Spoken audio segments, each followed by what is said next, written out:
आज मुख्यमंत्र्यांच्या माध्यमातून सोयाबीनच्या हमीभावानं खरेदीच्या संदर्भात उत्तर देण्यात आलं। 30 ऑक्टोबर 2025 पासून सोयाबीनची हमीभावानं खरेदीसाठी नोंदणी सुरू करण्यात येणार आहे। त्याच्यानंतर नोंदणी झालेल्या शेतकऱ्यांचं सोयाबीन खरेदी करायला सुरुवात होणार आहे आणि आज मुख्यमंत्री देवेंद्रजी फडणवीस यांच्या माध्यमातून शेतकऱ्यांनी हमीभावापेक्षा कमी भावानं आपलं सोयाबीन विकू नये आणि हमीभावाच्या केंद्रावरती सरकारकडेच आपलं सोयाबीन विकावं अशा प्रकारचं आवाहन करण्यात आले। अतिशय चांगलं आव्हान, कारण शेतकऱ्याचं जर हमीभावापेक्षा कमी भावानं सोयाबीन विकलं तर नुकसान होऊ शकतं। परंतु शेतकऱ्यांकडे एवढा पेशन्स आहे का? शेतकरी एवढी वाट पाहू शकतो का? सध्याची शेतकऱ्यांची वाट पाहण्यासारखी परिस्थिती आहे का? याच्यावरती देखील कुठेतरी अभ्यास होणं गरजेचं होतं। खरीपाचा हंगाम पूर्णपणे हातातून गेलेला आहे। शेतकऱ्यांना सध्या पैशाची अतिशय नीड आहे। अशा परिस्थितीमध्ये शेतकऱ्यांना शेतमाल विकल्याशिवाय कुठलाही पर्याय नाही। नुकसान भरपाईच्या रकमा मोठ्या प्रमाणात जर मिळाल्या असत्या तर सोयाबीन विकायला शेतकऱ्यांनी काही काळ वाट देखील पाहिली असती। आता याच्यामध्ये 30 तारखेपासून नोंदणी सुरू होईल। नोंदणी केल्यानंतर ते शेतकऱ्यांचे नंबर यायला नाफेडची कृपा होईल, त्यावेळेस सुरू होतील। त्याच्यानंतर शेतकऱ्यांचं सोयाबीन घेतलं जाईल आणि त्याच्यानंतर त्याचे चुकारे केले जातील।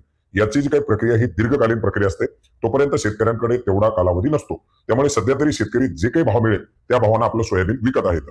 आता समजा याच्यामध्ये खरेदी सुरू होणार आहे, शासनाकडे, केंद्र सरकारकडे, नाफेडकडे, सीसीआय बरोबर त्याच्यासाठीचा काही करार, सामंजस्य करार करण्यात आलेला आहे। अशा सर्व प्रक्रिया ठिकाणी पार पाडल्या जाणार आहेत। परंतु एकंदरीत ही जी काही प्रक्रिया पार पाडली जाईल, या प्रक्रियेचा फायदा फक्त आणि फक्त व्यापाऱ्यांनाच होणार आहे। कारण व्यापारी सध्या हमीभावानं खरेदी सुरू होणार, मग शेतकऱ्यांनी जर बाजारात सोयाबीन आणायला सुरू केलं तर साहजिक 100, 200, 300 रुपये भाव वाढवून देतील, शेतकऱ्यांचं सोयाबीन घेतील आणि पुन्हा तेच सोयाबीन त्या शेतकऱ्याच्या नावावरती हमीभाव केंद्रावरती हमीभावानं विकतील।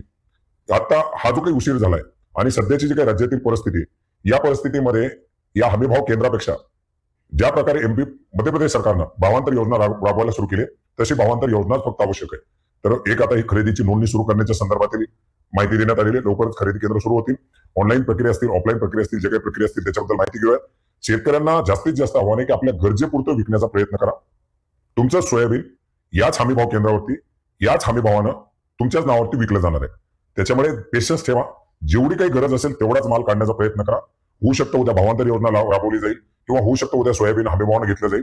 या दोन्हीपैकी कुठल्या तरी एका बाबीचा लाभ घेण्यासाठी, तुम्ही लाभार्थी म्हणून पात्र असण्यासाठी तुम्हाला फक्त आणि फक्त संयम ठेवण्याची गरज आहे। त्याच्यामुळे नोंदणी सुरू होण्याची वाट पहा आणि नोंदणी सुरू झाल्यानंच, आता समजा तुम्ही उद्या हमीभाव केंद्रावरती जरी सोयाबीन नाही विकलं तरी तुम्ही जर संयम ठेवला आणि सोयाबीन जर बाजारात आणलं नाही तर साहजिकच व्यापाऱ्यांना भाववाढ करावी लागणार आहे।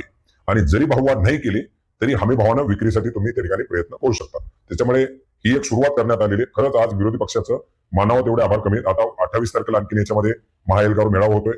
त्याच्यामध्ये आणखीन काही जर समजा मागण्या केल्या किंवा आणखीन त्याच्यामध्ये जर मोठ्या प्रमाणात आवाज उठवला तर होऊ शकतं आणखीन याच्यामध्ये आणखीन काही चांगले दिवस येण्याच्या शक्यता येऊ शकतात। तर कमीत कमी आज आता नोंदणीच्या प्रक्रिया सुरू करण्याच्या संदर्भातील तरी ही एक पावलं या ठिकाणी उचलण्यात आलेली आहेत। धन्यवाद।